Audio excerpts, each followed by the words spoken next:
喺我第一張唱片 Hints First 嘅我做嘅時候，支持我即係支撐我去做呢件事，我諗係如果簡單概括嚟講，就係不知天高地厚。我咁多年，我由細到大，我都 keep 到就係冇 expectation。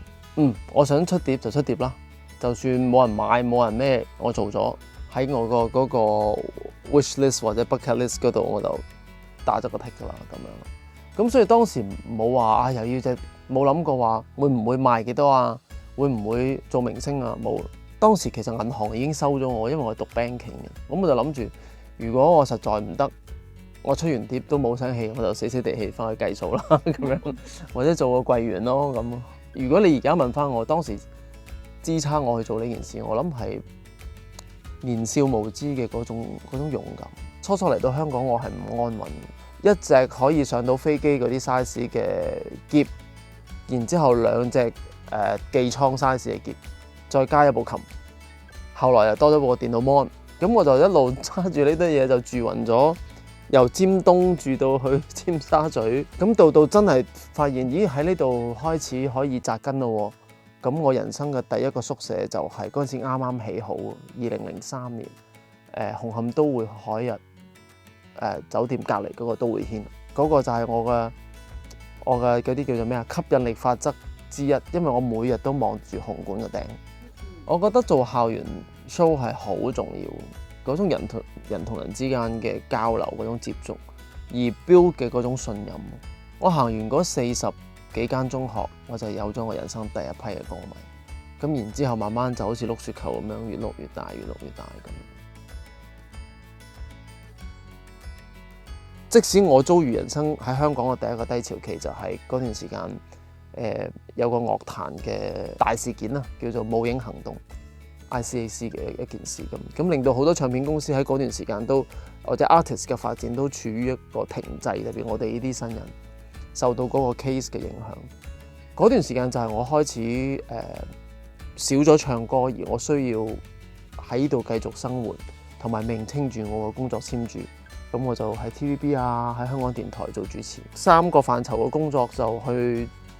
等自己可以有個竇咁樣咯。我喺香港工作咁多年，你話包袱又好，你話使命都好，即係我覺得我成日好想喺兩地文化中間扮演一個橋梁嘅角色。由我入行到而家，我冇試過覺得呢個獎係我應得嘅，或者係呢個位係應該我坐嘅。嗰個時勢或者嗰個潮流往到我去邊度，咁我就去到邊度啦。我前年做叱咤嘅時候就我冇乜排歌，咁我又舒舒服服咁樣俾自己坐一晚，咁反而有時仲會享受嗰種冇壓力嘅狀態咯，同埋高處不勝寒，即係就算你攞個獎越多，只能夠代表住你肩負起嘅責任越大。如果我哋要講長江後浪推前浪，我哋不如講下個浪係點樣形成。個浪就係首先風帶起咗或者某一種嘅引力，令到水向前推完啲水，第一批水拍咗上岸，流翻落嚟，捲翻落嚟。通常佢會行翻去後邊，就會拱另外一批水上去。所以其實每一個前浪都會係後浪嘅後浪，即係當我哋 reach 咗喺呢個行業嘅某一個高度或者某一個階段，咁就要慢慢退翻落嚟，就俾後面嘅人上。咁但係佢哋上嘅時候，我哋要喺後邊做後浪，再拱翻佢哋上去。咁而喺拱嘅過程當中，我哋自己又會再做多一次前浪。即係我覺得呢個係一個好健康嘅循環。即係我喺每一個階段我都係新人。最近我哋香港已經好多歌手拍 MV， 佢哋係會翻廣州拍嘅，因為廣州嘅市郊係有一個好大嘅錄影廠。而個廠係好靚，香港嘅錄影廠都有大錄影廠，都有靚嘅部分，但係佢嘅成本係好高嘅。咁尤其對於我哋而家音樂產業，相對冇以前咁蓬勃嘅時候，咁同埋個地方大啲，啲景用得又靚啲咁。純粹如果你喺我哋演藝行業嘅角度出發，大灣區因為佢嘅人口基數大，可以開始同一啲廣州嘅錄音師，譬如話我有一張唱片叫做 Unplug，係我當時喺廣州星海音樂學院開嘅一個 concert。咁啊，楊震老師係我當時嘅錄音師，我 My Way 成隻碟都係佢錄嘅。而家就多咗機會，佢嚟香港，然之後同香港文化中心，即係佢已經係國家級嘅錄音師啦，喺內地。咁所以佢哋就可以有到一啲交流，咁佢就可以將一啲擺咪嘅技巧啊，或者一啲技術上嘅嘢分享俾香港嘅 engineer， 或者一啲年輕嘅 engineer。咁到佢哋喺西九文化中心、喺尖沙咀文化中心有機會接觸到呢一啲國際殿堂級嘅團隊嘅時候，我哋都可以 provide 同樣 level 嘅 service 去俾佢哋。喺文化交流層面，其實係會擴闊好多。我覺得香港始終佢無論係因為流行音樂嘅歷史，因為電影嘅歷史，佢喺娛樂呢方面係仲有光環嘅。香港佢依然有佢自己嘅韻味。譬如你見到好多韓國嘅 artist 嚟香港出席活動，泰國嘅 artist， 即係咯，即係始終香港都係一個比較時尚啊，喺時尚界啊，喺音樂界、娛樂界都係比較叫做英文叫做比較 happening 嘅地方。咁所以我覺得係佢有呢個吸引力嘅。小黃書嘅時候嘅情緒問題，我諗係因為嗰陣時細，即係嗰個年紀嘅我唔識得同孤獨去相處。咁按我嘅精神科醫生同我講就話，嗱，你個腦入邊咧有粒 chips 嘅，咁佢有時分泌嗰啲開心激素咧，佢有時 work 時唔 work 嘅。咁我記得有一年嘅叱咤頒獎禮，嗰陣時09定10年嘅叱咤頒獎禮，我係出唔到門口，即係化好晒妝，着好晒衫，我出唔到門口。當時即係嗰陣時好差嘅狀態。我一發現同埋我覺得佢開始影響我工作。我有幻聽㗎，我住喺馬可尼道嘅時候，我瞓一覺，我聽到有人講嘢，或者突然間會聽到對 choir 喺我耳仔邊唱歌咁樣。同埋個人瘦，好瘦，瘦到哨牙嗰時。我唔知道嗰個情緒病同埋我嘅性格，我覺得係有關係。咁但係個契機主要係我突然間覺得，哇！我每日嘅情緒就要靠呢幾粒藥丸，佢係令到我哋成個人處於一個水平線，你又唔會大悲，又唔會大喜咁樣。咁我就覺得，即係我話晒都係一個做娛樂圈嘅人，做音樂嘅人，我唔允許自己冇 ups and downs。我只需要喺自己有 downs 嘅時候，識得拉翻自己上嚟就得。我覺得呢個係我要學識嘅，由我迴避負面情緒，到我直接面對負面情緒，識得搞笑啊，識得喺鏡頭面前表現自己嘅開心，同埋揾到個快樂，又揾到自己快樂之餘，又帶到快樂俾人，即係我會覺得係健康嘅 handle 嘅情緒咯。咁所以而家到有啲朋友，有啲後輩啦，特別當佢哋開始有情緒問題嘅時候，我都會好 alert，我都會同佢講唔緊要，我以前都係咁嘅嗱，不過咧你成日行呢條路，你唔好行嗰條路。多數人都會行嗰條路，但係嗰條路就向嗰個方向行噶啦。我話你不如試下我依套啊，能量轉換咯。24、25年對於我嚟講係好痛苦嘅一年，即係呢一年，即係啱啱過去呢2年係突然間好多生離死別啊，仲要係好深刻嗰啲，即係喺醫院度一路睇住個呼吸機跳到0為止。我喺24年我隻貓死嘅時候，佢本身已經係一個好嚴重嘅遺傳性嘅腫瘤，全身都係，咁佢都好辛苦，佢去到最後嗰一下係好痛苦。嗰個畫面我到而家都記得係一個好 critical 嘅 moment， 呢一刻我都冇辦法忘記。我聽到個聲，我睇到個畫面，我經歷到嘅嘢。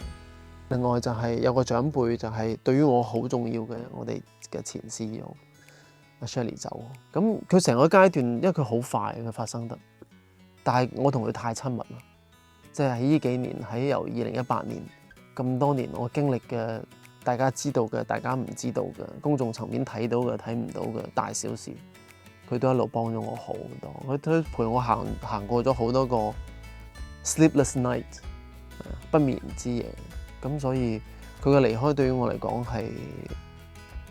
好大打擊嘅，同埋因為佢走咗冇耐，我都要繼續我嘅演唱會，所以我基本上係做完晒我澳門嘅演唱會，先至喺個櫃桶，喺個情緒嘅櫃桶攞翻幾單嘢出嚟，因為始終喺生活當中我都係一個普通人，咁所以呢一啲嘅嘢我都會俾自己 take time， 係啊，即係我都會俾自己用我嘅方式去告別，或者用我嘅方式去同自己相處。我都就係出新歌啦，其實咁我今次啲新歌入邊我都有，其中有一首歌係舊年隻貓走嘅時候我寫嘅，咁我又揾阿小黑幫我寫一首歌詞，入邊有講即係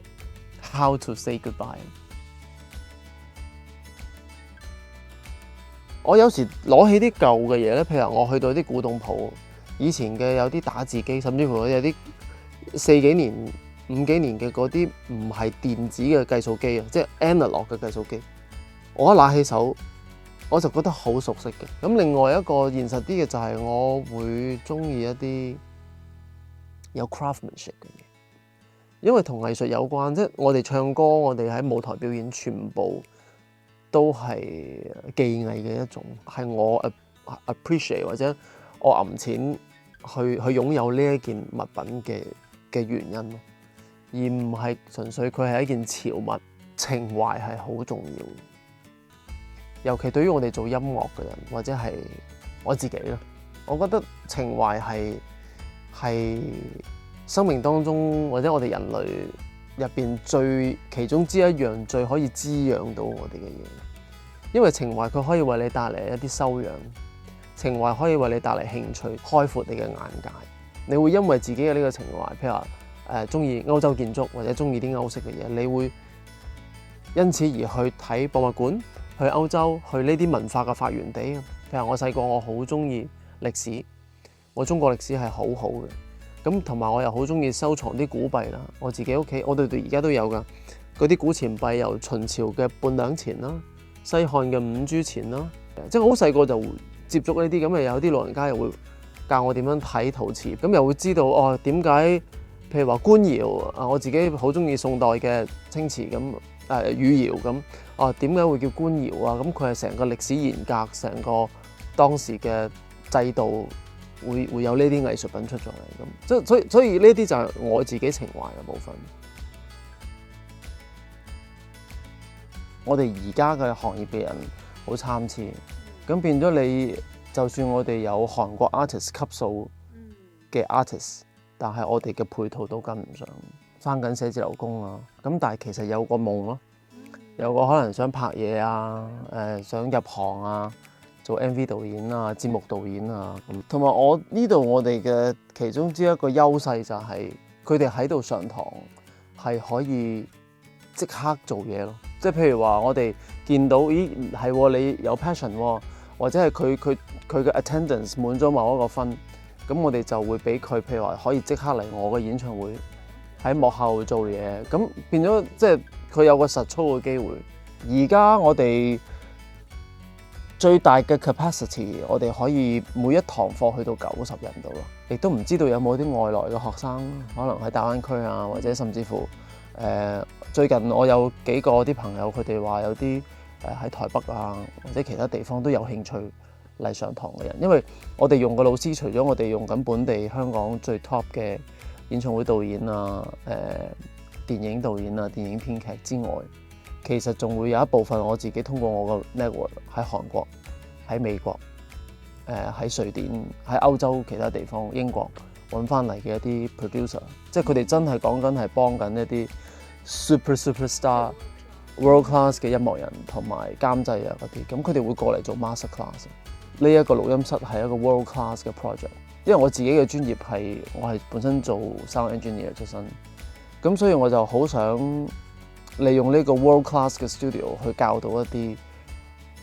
我哋自己國家嘅人才，可以同國際接軌咯，即係可以令到佢哋去到美國、去到日本、去到 even 韓國都係即係專業嘅水準嘅錄音師啊、混音師。咁其實我哋今日身處呢個 studio，都係個 academy 嘅一部分。咁有一啲譬如話喺我哋嗰度報讀咗錄音工程啦、混音工程啦、音樂製作啦、唱歌啦、甚至乎音響設計啦咁。咁佢哋有一部分嘅實習嘅課程就會喺呢度咯，就會喺 A 房，係有2個世界證書嘅 lab 嘅，即係佢哋喺呢度學完個課程，佢哋係可以有張 certificate 係佢哋qualify 去做呢一個 engineering。因為 Avon 而家係相對即係喺舊嘅 format 嚟講嘅 world class 嘅錄音室係香港剩翻唯一一間。咁我哋都有特別針對一啲低收入家庭嘅 project 咁樣。其實我哋而家有一班 trainee 嘅，我哋有班小朋友喺我哋度上緊堂，其實都係處於一個佢哋好似白老鼠咁，即係我哋有 offer 好好嘅 training， 好好嘅 trainer 俾佢哋。佢哋 mainly 係想入行做 artist 啦咁佢哋嚟自五湖四海啦，唔同嘅地方，亦都唔同嘅家庭背景，可以純粹想做個明星或者覺得做個 KOL 出嚟一樣樣就揾到錢。我其實唔係咁，即係我話錢反而係其次，最緊要係個 artistry， 即係你自己本身嗰個喺藝術層面嘅修養咁。所以我哋都係用緊一啲結合咗我哋中國人傳統嘅觀念，再加啲韓國嘅娛樂公司嘅 training， 即係由朝頭早9點一路到夜晚咁啊有外語啦，有韓文、日文，跟住中文嘅話就主要係溝通技巧啦。咁佢哋要識得主持節目啦，咁所以我哋揾咗炮嫂啦，即係胡佩慧小姐咁嚟教佢哋做 MC 啊。咁跟住有跳舞老師啦，跟住有著名嘅戲劇老師殷榮培老師。我哋啱啱喺瑞典請咗一個音樂人Sam Millendale， 就係佢一路喺韓國係幫緊EXO Twice 2NE1 咯，就同我哋啲練習生一齊寫歌一齊即係教佢哋音樂製作啲嘢，即係一個點樣國際級嘅音樂製作嘅嘢。我唔覺得呢個 academy 係一個盈利嘅地方。呢間學校入邊，我哋嘅基調，我哋嘅 training 嘅基調都係由使命感 train 起。如果唔係一個使命感嘅話，其實可能做其他行業做投資會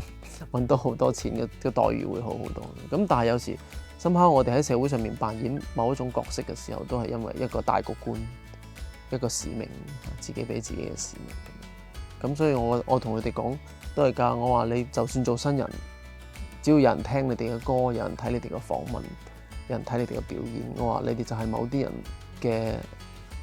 精神領袖嚟嘅。